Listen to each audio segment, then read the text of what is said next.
जर आज छत्रपती राजे जर जन्माला आले नसते तर आज आपल्याला सप्ताह करता आला नसता ना, आज आपल्याला त्या ठिकाणी भगवंताची भक्ती करता आली असती ना, आज आपल्याला या ठिकाणी महाराज भगवान शिवपुराणाची कथा करता येते. ही जी कथा करता येते, ही जी कथा करण्याचा योग जो येतोय ना, त्यामध्ये सगळ्यात महत्वाचं बलिदान माझ्या शिवशंभूचं आहे, माझ्या भगवान छत्रपती शिवाजी महाराज.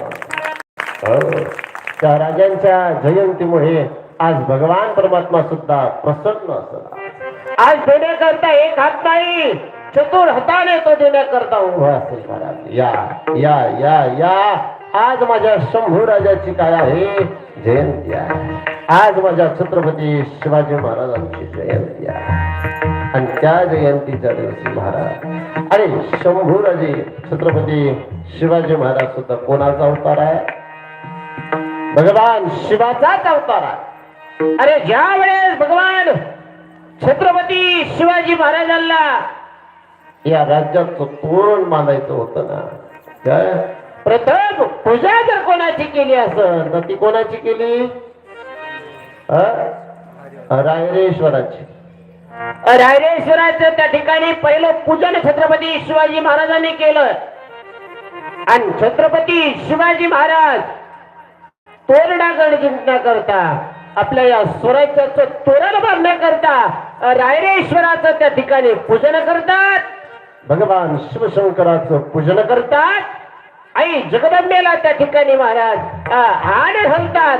आणि माझे छत्रपती शिवाजी महाराज तोरणागड जिंकण्याकरता या स्वराज्याचं तोरण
शिवाजी महाराजांनी त्या ठिकाणी महाराज गोंधळ घातला.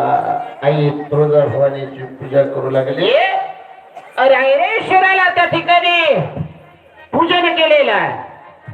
आणि छत्रपती शिवाजी महाराज पहिला गड किल्ला जिंकण्याकरता रायगडावरून जसे निघाले तर सगळ्या देवी देवतांना आव्हान केलं, दार उघडा. हे आई तुळजापूर निवासी, कोल्हापूर निवासी, पंढरपूर निवासी, आळंदी निवासी सर्व देवी देवतांना आता दार उघडा. आणि जे दार लावून तुम्ही आतमध्ये बसलात ना, बाहेर जो अत्याचार चालला या अत्याचाराला थांबवण्याकरता तोरण बांधण्याकरता तोरणागड पहिल्यांदा जिंकला. असा जिंकला की महाराज एका दसणाऱ्या मुठभर मावळे घेऊन गेले.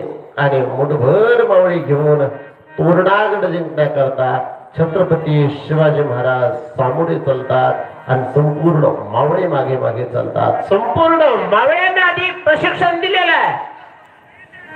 सगळे बांधला किल्ल्यावर नक्षत्र तोरण